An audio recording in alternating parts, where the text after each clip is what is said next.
महायुतीत अनेक जागांवर दावेदारी सुरू झाली। विद्यमान आमदाराच्या पक्षाला जागा सोडण्याच्या धोरणावर महायुतीत चर्चा झाली। मात्र इतरही अनेक उमेदवार समर्थनात बॅनरबाजी करत आहेत। पाहूया हा रिपोर्ट। जिथून जो आमदार असेल ती जागा त्याच पक्षाला, हे सूत्र महायुतीत ठरलंय। मात्र तरीही अनेक मतदारसंघात मित्रपक्षांच्या दावेदारीवरून ठिणग्या उडू लागल्यात। नाशिकमधील नांदगाव मतदारसंघ सध्या शिंदे गटाचे सुहास कांदे इथून आमदार आहेत, पण नांदगावात अजितदादा गटाच्या समीर भुजबळांचे बॅनर लागले। खुद्द छगन भुजबळ यांनीही नांदगावसाठी आपल्या पुतण्याला शुभेच्छा दिल्या। त्यावर आम्ही पण येवल्याची जागा मागायची का, असा सवाल शिंदे गटाचे मंत्री दादा भुसेंनी केला। तुमची इच्छा आहे का? कोणाची इच्छा नसते, प्रत्येकाची इच्छा असते ना। इलेक्शन आता तुम्ही बघा ना, आता किती ठिकाणी किती लोकांच्या मागण्या चालू आहे। प्रत्येक ठिकाणी प्रत्येकाची इच्छा असते। संख्येत वगैरे काही नाही आहे काय। महायुतीसाठी आम्ही सगळे काम करतो आहोत आणि सगळे एकत्रितपणे काम करणार आहोत। मग ते शिंदे साहेबांचे गटाचे लोक असतील, BJPचे असतील किंवा अजितदादाचे। ही वस्तुस्थिती आहे की ती स्टँडिंग आज शिवसेनेचे तिथे आमदार आहे आणि म्हणून ती जागा 100% शिवसेनेचीच राहील।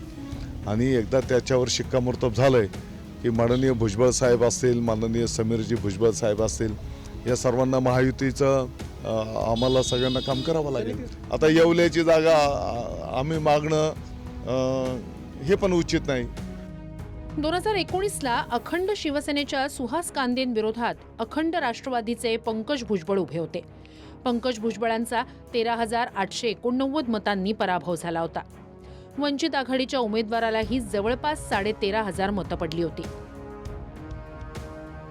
कोल्हापूरच्या कागलमध्ये अजित पवारांच्या हसन मुश्रीफांविरोधात शिंदे गटाच्या वीरेंद्र मंडलिक यांनी दंड थोपटण्याची तयारी केली आहे। शिंदेंच्या शिवसेनेच्या युवा सेनेचे निरीक्षक असलेल्या वीरेंद्र मंडलिक यांनी समर्थकांचा मेळावाही बोलावला।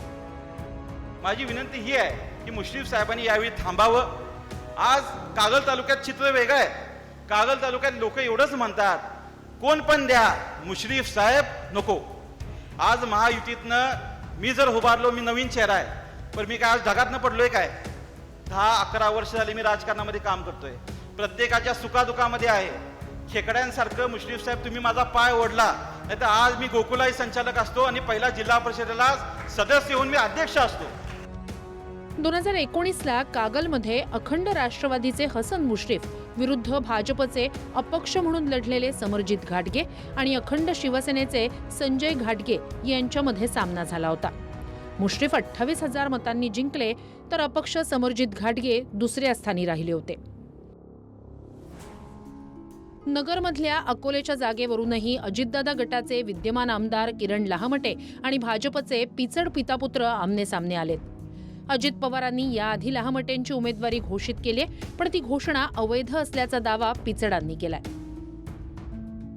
आमदार आमचा बालिश आहे। बालिश आमदाराबद्दल त्याला जर या ठिकाणी जनता कळत नाही, जनतेला लाथ मारतोय, काही जर का किरकोळ जर काही कारण झाली तर त्यांना पोलिसांना बोलून त्यांना आतमध्ये टाकतोय। आणि जर समजा या पद्धतीने त्यांचं वागणं असेल तर ते बालिशच वागणं आहे। या तालुक्यामध्ये भारतीय जनता पक्षाला या ठिकाणी उमेदवारी भेटल या आशेवरती आम्ही आहोत। जर आणि तर त्यावेळेस, जर आणि तर त्यावेळेस तुम्हाला उत्तर देऊ। राष्ट्रवादीच्या घड्याळाची उमेदवारी माझी फायनल आहे, त्यामुळं बाकीचं कोण कुठं जाते याची जास्त काळजी करण्याचं मला काही कारण नाही। ते ज्या दिवशी माझ्या स्टेजवर येतील किंवा ते ज्या दिवशी माझ्या विरोधकांच्या स्टेजवर जातील, ते 10-20 हजारांनी मतदान कमी झालं समजायचं। 2019ला राष्ट्रवादीच्या किरण लहामटे यांनी भाजपच्या वैभव पिचड यांचा जवळपास 57,000 मतांनी पराभव केला होता। कोल्हापूर उत्तर विधानसभेवरून शिंदे गटाचे राजेश क्षीरसागर आणि भाजपच्या कृष्णराज महाडिक यांनी उभा दावा मांडलाय। कोल्हापूर उत्तरची जागा महायुतीत शिवसेनेकडे आहे।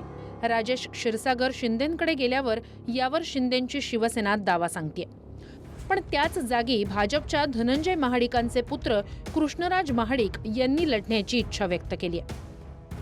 युतीमध्ये मतभेद होईल असं वागू नये, इच्छा ही प्रत्येकाची असते, पण जर कुठं काय केलं पाहिजे, ज्या ठिकाणी काँग्रेसचा उमेदवार प्रबळ असेल त्या ठिकाणी आपण पुढे गेलं पाहिजे, सगळ्यांनी मिळून ताकदीने गेलं पाहिजे। आपल्यातल्या आपल्यात जी काही आडवं याची जी संस्कृती आहे ती आता प्रत्येक नेत्यानं बदलली पाहिजे. मला राजकीय क्षेत्रात काम करण्याची इच्छा आहे. जर मला संधी दिली, जर मला सांगितलं गेलं तर मी ते करू. लोकांची कुठेतरी इच्छा दिसते, त्यामुळं माझं नाव आज विधानसभेसाठी चर्चेत आहे. मी जर सांगितलं मी माझं काम करत आहे, मी कुठेही कुणाला माझी काय अपेक्षा हे सांगायला सुद्धा गेलेलो नाही आहे. सोलापूर दक्षिण मतदारसंघात भाजपच्याच 3 इच्छुकांनी तिकिटावर दावा केलाय. विद्यमान आमदार भाजपचे सुभाष देशमुख आहेत, पण यंदा भाजपचेच जिल्हा उपाध्यक्ष मळसिद्ध मुगळे यांनी यंदा भूमिपुत्रच आमदार होणार असं म्हणत बॅनर लावलेत. दुसरीकडे भाजपच्या सोमनाथ वैद्य यांनी काही नगरसेवकांच्या सह्यांचं पत्र दाखवत तिकिटाची मागणी केली आहे. गेल्यावेळी भाजपच्या सुभाष देशमुख यांनी काँग्रेसच्या मौलानी सईद यांचा 29,000 पराभव केला होता. सोलापूर शहर उत्तर विधानसभेतही भाजपच्या विजय देशमुख यांच्या उमेदवारीला भाजपचेच माजी महापौरांसह सभागृह नेते आणि अनेक नगरसेवकांनी आव्हान दिलंय. भाजपच्या 5 इच्छुकांनी मेळावा घेत 20 वर्षांपासून आमदार राहणाऱ्या देशमुखांविरोधात तयारी सुरू केली आहे.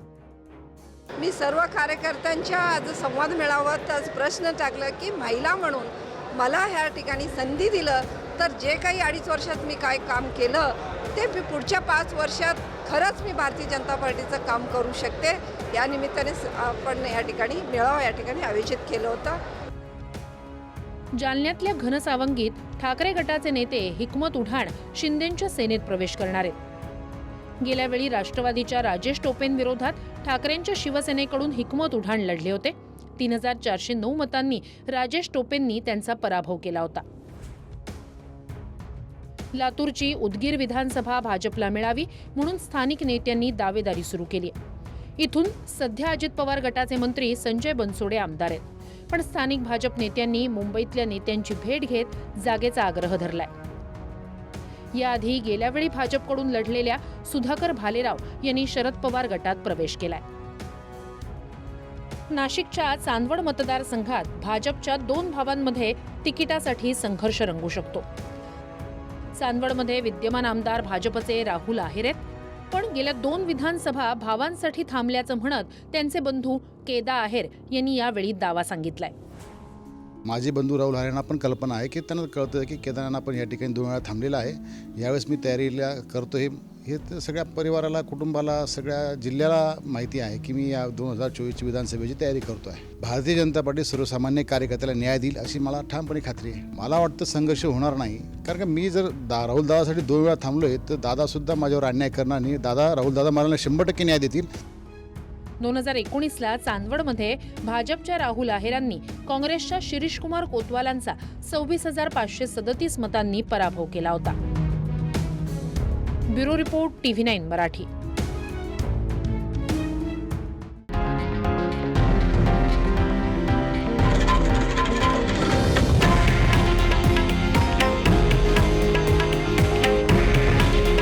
हे आहे देशातील नंबर 1 न्यूज नेटवर्क आणि आपण पाहत आहात TV9 मराठी.